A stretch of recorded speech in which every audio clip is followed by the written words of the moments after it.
의 기한액을 배상하면서 포기해야 된다. 그런 뜻입니다. 그래서 그런 내용들을 같이 기억을 하셔야 됩니다. 우리가 은행에서 주택담보대출 받으면 대출 받은 다음에 중도에 상환하게 되면 은행에서 뭘 띱니까?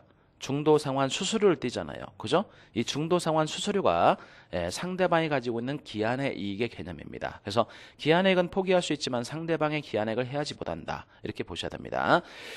교재 밑줄 작업 진행하고 바로 넘어갈게요. 일단 그 202페이지 보시면 기한의 이익이란 표현 나오죠? 여기는 법조문부터 밑줄 쳐놓으세요. 153조 법조문이요.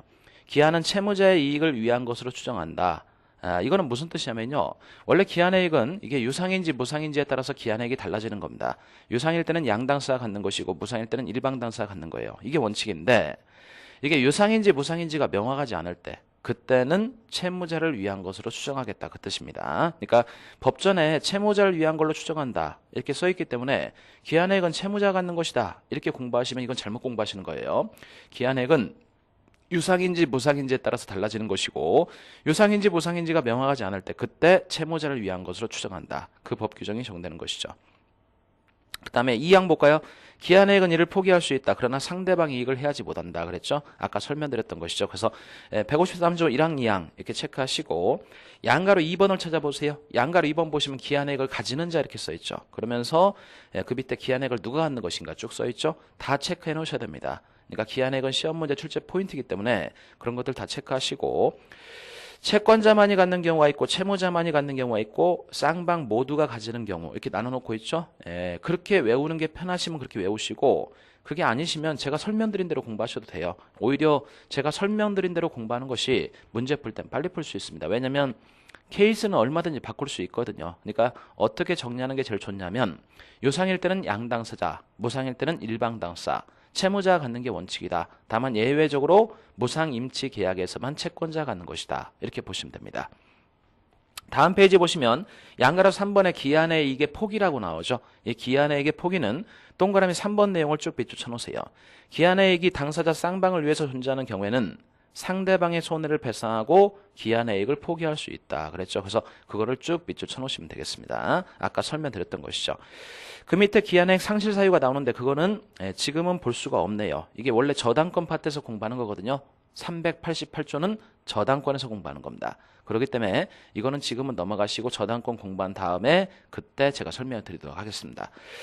이렇게 해가지고 이제 기한 파트까지 마무리 짓고 이제 어디로 갈 거냐면요. 214페이지로 가시죠. 214페이지 보시면 이제 물권법 일반 이런 목차가 나오죠. 그래서 지우고 214페이지부터 설명드리도록 하겠습니다. 지우고 시작하겠습니다.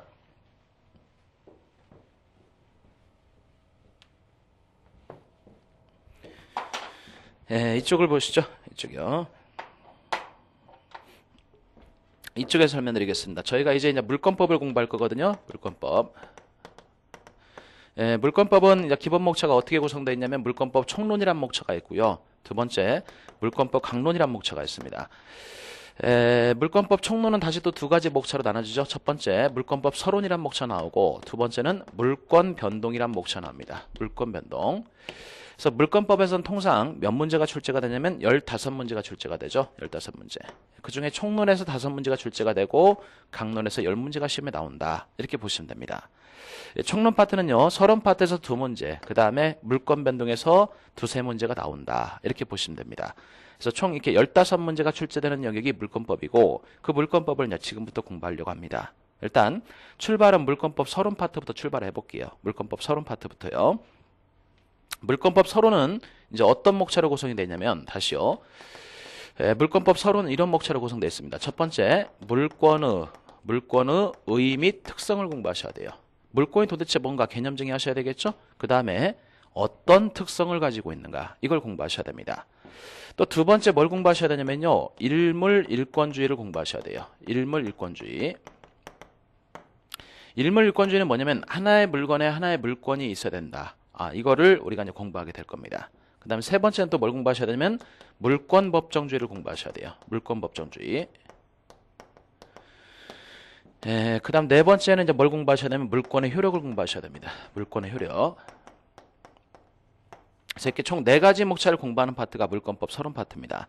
이 4가지 쟁점 중에서 이제 2문제 정도가 출제가 되는 영역이죠. 그래서 이거를 이제 하나씩 이제 공부하게 될 건데, 일단 순서대로 물권의 의의 및 특성, 이것부터 설명드릴게요. 물권의 의의 및 특성이요. 이거는 일단 물권이 뭔지 개념 정의해야 되는데, 이거는 우리가 민법 총칙 첫 시간에 공부했던 것이죠. 우리가 민법 총칙 첫 시간에 물권이 뭐고 채권이 뭔가 개념 정의했었죠. 그거를 지금 공부하는 겁니다. 그럼 보세요. 다시 복습해 볼게요. 우리가 민법 총칙 첫 시간에 물권이 뭐고 채권이 뭔가, 이 물권과 채권의 공통점은 재산이었었죠. 그래서 출발할 때 재산부터 출발했었잖아요. 예컨대 갑이라는 사람이요 500억의 재산을 가지고 있대요. 그럼 갑이라는 사람이 500억의 재산을 어떻게 가지고 있는가 경우의 수를 나열해봤습니다. 그랬더니 건물도 가지고 있고요, 토지도 가지고 있고, 자동차도 가지고 있고, 물방울 다이아몬드도 가지고 있습니다. 그 다음에 갑이 A라는 사람한테 받을 돈이 한 10억이 있었대요. 10억. 또 갑이라는 사람이 B은행에 예금을 한 20억을 맡겨놓고 있대요. 그럼 여기 쭉 나열된 거 공통점이 뭡니까? 공통점은 다 갑의 재산이죠. 재산. 그죠? 그래서 갑이 500억의 재산을 가지고 있을 때 도대체 어떻게 500억의 재산을 가지고 있는가? 경우의 수를 나열해봤더니 이런 식으로 500억의 재산을 소유하고 있습니다. 그리고 나서 이제 교수님들이 했던 것은 여기다 밑줄을 치고 공통점을 뽑았어요. 위에 거 4가지 공통점 뭐가 있는가 보셔야 되고, 밑에 거 2가지 공통점 뭐가 있는가 보셔야 되거든요. 보세요. 위에 거 4가지 공통점은 다 뭡니까? 다 물건이죠. 특정한 물건을 직접 지배해가지고 갑이 재산상 이득을 취하게 되는 이런 공통점을 뽑을 수가 있습니다. 맞죠? 건물, 토지, 자동차, 물방울, 다이아몬드 다 물건이죠. 이렇게 물건을 직접 지배해가지고 재산상 이득을 취하게 되는 이런 공통점을 뽑을 수가 있다는 겁니다. 밑에 거 2가지 공통점은 뭔가? 밑에 거 2가지 공통점은 다 뭐가 존재합니까? 상대방이 존재하죠. 이렇게 특정한 상대방 행위를 청구해가지고 그것이 재산상 이득이 되는 이런 공통점을 뽑을 수가 있다는 겁니다. 그래서 물건을 직접 지배해가지고 재산상 이득을 취하는 공통점, 또 여기는 특정한 상대방 행위를 청구해가지고 재산상 이득을 취하게 되는 공통점, 이런 공통점을 뽑을 수 있죠. 그리고 이 공통점에다가 각각 이름을 하나씩 붙여놓은 것 뿐입니다. 이렇게 물건을 직접 지배해가지고 재산상 이득을 취할 수 있는 권리를 뭐라고 부르기 시작했냐면 물권이다, 이렇게 부르기 시작했습니다. 물권이요. 이에 반해서 상대방 행위를 청구해가지고 재산상 이득을 취할 수 있는 권리를 뭐라고 부르기 시작했냐면 채권이다, 이렇게 부르기 시작했습니다. 그래서 이 물권과 이 채권의 개념 결코 대단한 개념이 아니고요. 이건 대단한 개념이 아니고 재산 보유 형태 경우의 수를 나눈 다음에 그 경우의 수에다가 공통점 뽑고 각각 이름을 이렇게 하나씩 붙여놓은 것 뿐입니다. 그래서 이 물권은 뭐냐면 물건을 배타적으로 지배할 수 있는 권리, 이게 바로 물권이고, 채권은 특정한 상대방의 행위를 청구할 수 있는 권리, 이런 것들 채권이라고 합니다. 그래서 이 물권의 개념과 채권의 개념, 민법 총칙 첫 시간에 공부했던 개념 그대로 복습한 겁니다. 다시 한번 볼까요? 물권은 물건을 직접 지배할 수 있는 권리가 물권이죠. 채권은요, 상대방 행위를 직접 청구할 수 있는 권리, 이런 것들 채권이라고 합니다. 그럼 이런 물권과 채권은 구체적으로 어떤 차이점이 있는가, 어떤 특성을 우리가 비교해 볼 수 있는가, 이걸 살펴보셔야 되는데, 이 물권과 채권의 특성을 비교하는 거, 이게 이제 기본 문제 하나짜리이기 때문에 그거를 이제 보려고 합니다. 그거는 이쪽에서 설명드릴게요. 이쪽에서 보시죠. 우리가 지금 방금 전에 물권이 뭔지를 공부했고, 두 번째 채권이 뭔지를 공부했죠. 그래서 이 물권과 채권은 도대체 이제 어떤 차이가 있는가, 이거를 한번 쭉 비교해 볼 겁니다. 그럼 보세요. 일단 물권, 채권 뭐든지 나눌 때는 공통점부터 보세요. 이 물권과 채권의 공통점 둘 다 뭡니까? 재산권이에요. 재산권. 이제 차이점을 볼 건데, 물권은 뭘 지배할 수 있는 권리냐면 물건을 지배할 수 있는 권리죠. 물권은 물건을 지배할 수 있는 권리, 즉 물건에 대한 권리죠. 그렇기 때문에 이 물건을 뭐라고 하냐면 대물권이다, 이런 표현 씁니다. 대물권. 이 대물권이란 말은 무슨 말이에요? 물건에 대한 권리이다, 그 뜻입니다. 이에 반해서 채권은 어떻게 될 것인가? 채권은요, 특정한 상대방의 행위를 청구할 수 있는 권리죠. 채권은 이렇게 특정한 상대방의 행위를 청구할 수 있는 권리이기 때문에 채권을 뭐라고 표현하냐면 대인권이다, 이런 표현 씁니다.